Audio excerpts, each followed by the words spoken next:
आइन में क्या लिखा है? रियासत के तमाम इदारों की पॉलिसियां किन बुनियादों पर बनी हैं? आला सतही हुकूमती कमेटी अब क्यों बनाई गई? जंग और दी न्यूज के head of investigation Ansar Abbasi के हालिया कॉलम में आइन से मुतालिक अहम तज्जिया। वो लिखते हैं कि आईने पाकिस्तान में बहुत वाज़े अंदाज में दर्ज है कि रियासत के तमाम इदारों की पॉलिसियां किन उसूलों की बुनियाद पर बनाई जाएंगी। अफसोस के इन उसूलों की आज तक किसी ने परवाह नहीं की। आइन और आइन की पासदारी के मुतालिक नारे हर किसी ने बुलंद किए, लेकिन किसी भी सियासी जमात की हुकूमत को देख लें, इसने इन उसूलों के पासदारी के बजाय इनके बरक्स ही काम किया। अंसार अब्बासी के मुताबिक यही वजह है कि आज हमारे माशरे और लोगों का ये हाल है कि हर तरफ मसाइल ही मसाइल और खराबियां ही खराबियां नजर आ रही हैं। हाल ही में हुकूमत ने एक आला सतही कमेटी बनाई है जिसको ये जिम्मेदारी सौंपी गई है कि आईने पाकिस्तान में दर्ज इन उसूलों की बुनियाद पर हुकूमती पॉलिसियां बनाने के लिए एक फ्रेमवर्क बनाया जाए, जिसके तहत मुख्तलिफ वजारतों और मुताल्लिका इदारों को एक सिस्टम के तहत जांचा जाए कि आया पॉलिसियां बनाते वक्त आइन के इन उसूलों की पासदारी की जा रही है या नहीं। आला सतही कमेटी तो बन गई, लेकिन देखना यह है कि क्या वफाकी और सूबाई हुकूमतें और मुताल्लिका रियासती इदारे वो कुछ आखिर कब करेंगे जो आईने पाकिस्तान का मंशा है। आइन में दर्ज इन उसूलों में सबसे पहले उसूल का ताल्लुक इस्लामी तर्ज जिंदगी से है।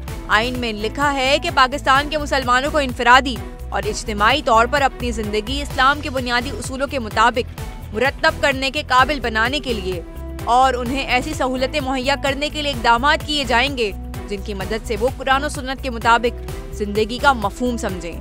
आइन पाकिस्तानी माशरे में इस्लामी अखलाकी शार की पाबंदी को फरोग देने पर भी जोर देता है। अंसार अब्बासी लिखते हैं कि आईने पाकिस्तान ये भी कहता है कि मुमलिकत शहरियों के दरमियान इलाकाई, नस्ली, कबायली, फिरकावाराना और सूबाई तासुबात की हौसला शिकनी करेगी। आइन ये भी कहता है कि बच्चों और खवातीन से ऐसे पेशों में काम न लिया जाए जो उनकी उम्र और जिन्स के लिए मुनासिब न हो। आइन में ये भी दर्ज है कि रियासत इस्मत फरोशी, कमारबाजी और नशावर अशिया के इस्तेमाल, फहश अदब और इश्तिहारात की तबाअत, नशर व इशाअत और नुमाइश की रोकथाम करेगी।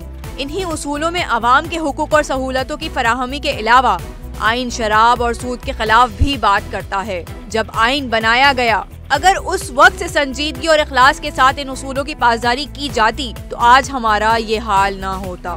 आइन में दर्ज इन उसूलों को पढ़कर दुख होता है कि किसी हुकूमत, किसी सियासी जमात ने इन उसूलों पर अमल दरामद नहीं किया और इसी वजह से आज हमारा हाल बहुत खराब हो चुका। चले देर आए दुरुस्त आए।